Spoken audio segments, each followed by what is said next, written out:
দাপর যুগের সমাপ্তি ও কলিযুগের সূচনা লগ্নে কালের নিয়মে ভগবান শ্রীকৃষ্ণ লীলার মাধ্যমে শিকারী জারার দ্বারা তীরবিদ্ধ হইয়া ও ক্ষমা করিয়া নিজধাম বৈকুণ্ঠে প্রত্যাবর্তন করিলেন ও নিজ স্বরূপে প্রবিষ্ট হইলেন।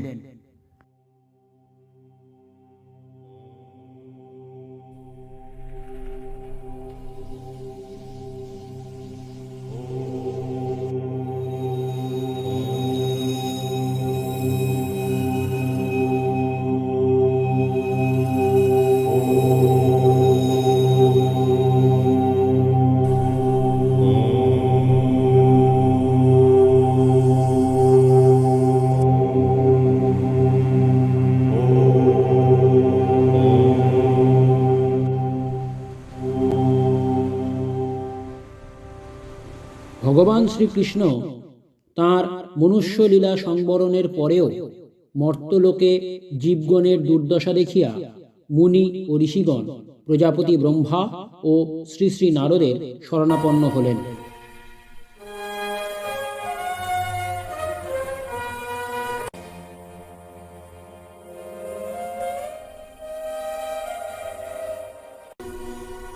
रणं परं पिता ब्रह्मदेव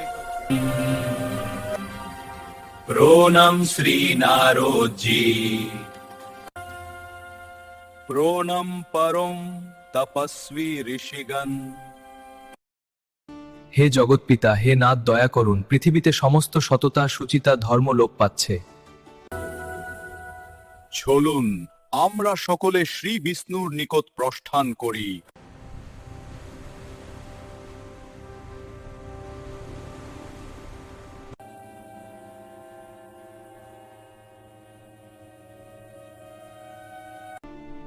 হে ভগবান বিষ্ণু, রক্ষা করুন।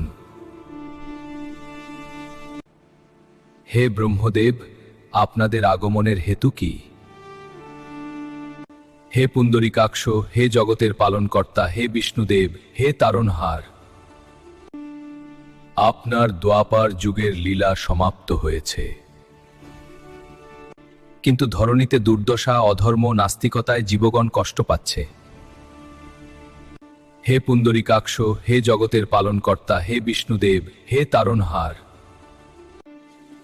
আপনি জগৎবাসীদের প্রতি কৃপা করুন ভগবান। এই স্বনির্বন্ধ অনুরোধ সহ প্রার্থনাই আমাদের আগমনের হেতু। ভগবান নারায়ণের নিকট প্রজাপতি ব্রহ্মা ঋষি মুনিগণের সংবাদ নিবেদনান্তে সকলে বৈকুণ্ঠ লোক হইতে প্রস্থান করিলেন। অতঃপর ভগবান শ্রী নারায়ণ ধ্যান মুদ্রায় উপবেশন করিলেন।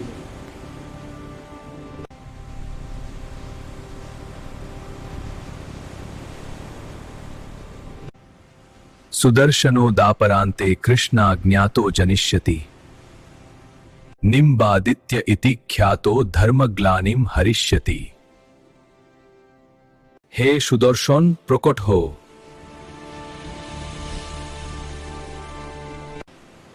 হে সুদর্শন, প্রকট হো। হে সুদর্শন, প্রকট হন।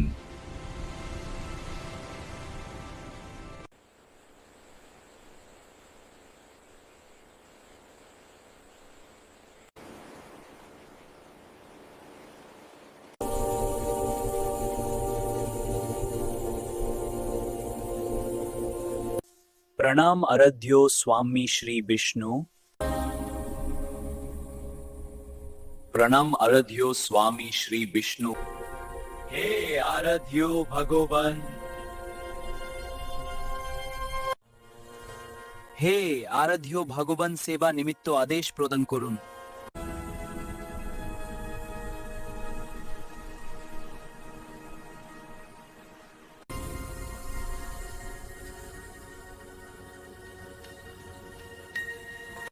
হে চক্ররাজ শ্রী সুদর্শন,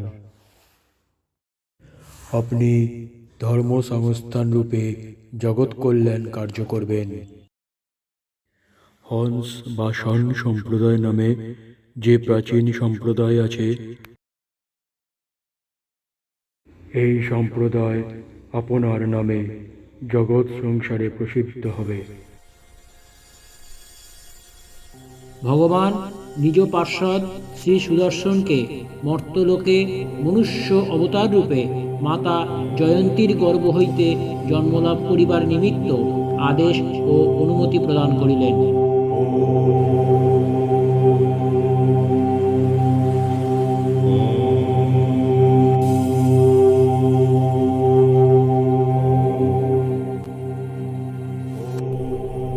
শ্রী সুদর্শন চক্র তৈলঙ্গ দেশের বৈদুর্যপত্তন নামক গ্রামে এক ঋষি দম্পতির গৃহে জন্মগ্রহণ করিয়াছিলেন। তাহার পিতা ছিলেন সর্বশাস্ত্র বিশারদ ঋষি অরুণ ও মাতা জয়ন্তী দেবী। ঋষি দম্পতি বহুকাল পুত্র লাভের আশায় শ্রী ভগবানের আরাধনা করিয়াছিলেন।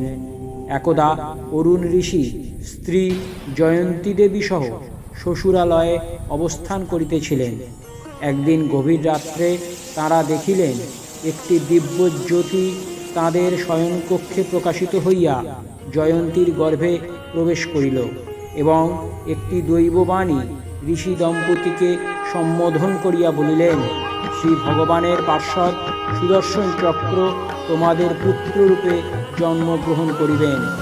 এই দিব্য বাণী শ্রুত হইয়া ঋষি দম্পতি নিজেদের আশ্রমে প্রত্যাবর্তন করিলেন। ইহার পর 9 মাস অতিবাহিত। 10তম কার্তিক মাস, শুক্লপক্ষের পূর্ণিমা তিথি, বৃষ রাশি, চন্দ্রের কৃত্তিকা নক্ষত্রের 5টি গ্রহ উচ্চস্ত হইলে পরম রমণীয় সূর্যাবসান কালে নিশারূপে মেষ লগ্নে জয়রূপিণী জয়ন্তীর গর্ভ হইতে ভগবান শ্রী নারায়ণের আজ্ঞা অনুসারে জগদীশ্বরের সুদর্শন চক্র ধরণীতে অবতরণ করত ভূমিষ্ঠ হয়েন।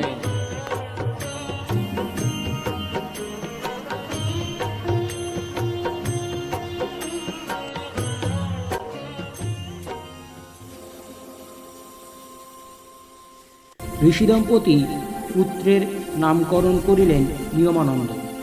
ভগবান শ্রীকৃষ্ণের আদেশে শ্রী শ্রী নারদ ভগবান ঋষি দম্পতিকে তাঁদের সন্তানের জন্ম হইবার পূর্বে দর্শন দান করিয়া বলিয়াছিলেন, শ্রী ভগবানের সুদর্শনে তাদের গৃহে পুত্ররূপে জন্মগ্রহণ করিবেন। সেই বালককে শ্রী শ্রী নারদ স্বয়ং লৌকিকভাবে দীক্ষা প্রদান করিবেন। নিয়মানন্দ ধীরে ধীরে বড় হইতে লাগিল।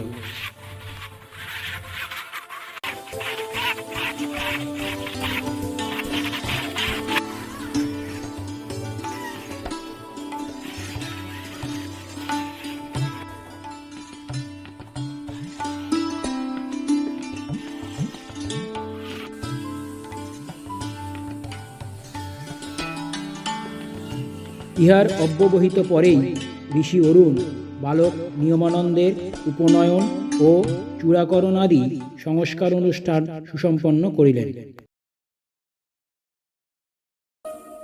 হে মহর্ষি, আমার সুপুত্র নিয়মানন্দ এর চূড়াকরণ ও ইয়াজ্ঞাপবিত সংস্কারের জন্য আমি আপনার নিকট অনুরোধ করার মানস প্রয়াসে উপস্থিত হয়েছি। অতি শুভ অনুষ্ঠান, একটি শুভ দিবসে এই অনুষ্ঠান সম্পন্ন হইবে। উপনয়ন ও চূড়াকরণ সংস্কার অনুষ্ঠানের শুভ দিবস সমাগত।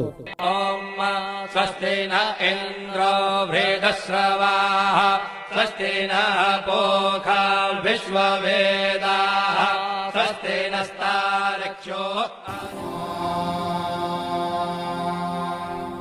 पूर्णमदः पूर्णमिदं पूर्णात् पूर्णमुदच्यते पूर्णस्य पूर्णमादाय पूर्णमेवावशिष्यते। ॐ यज्ञोपवीतं परमं पवित्रं प्रजापतेर्यः सहजं पुरस्तात् आयुष्यमग्रं प्रतिमुञ्च शुभ्रं यज्ञोपवीतं बलमस्तु तेजः।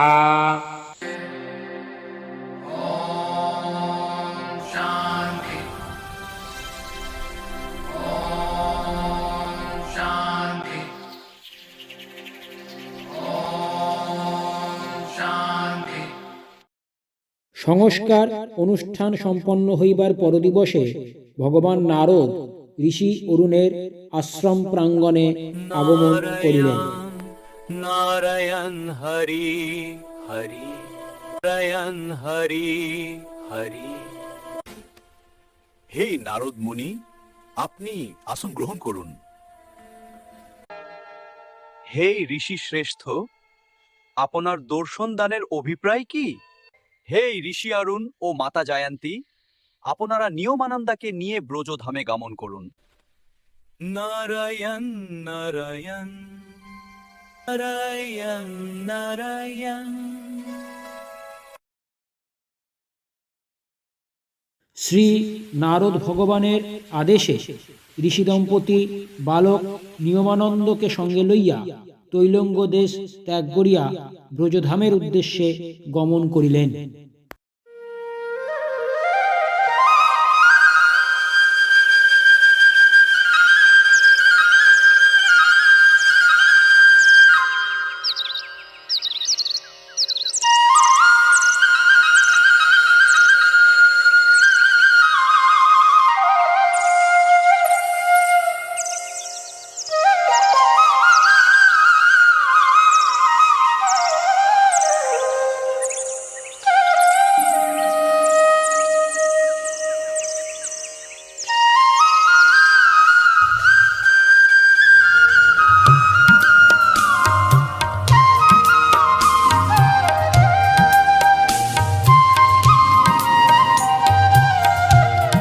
দীর্ঘদিন যাত্রার পর ঋষি অরুণ ও মাতা জয়ন্তী পুত্র নিয়মানন্দকে সঙ্গে লইয়া ব্রজধাম গোবর্ধনগিরি পাদদেশে স্থিত নিম্বগ্রামে উপস্থিত হইয়া বিশ্রাম গ্রহণ করিলেন।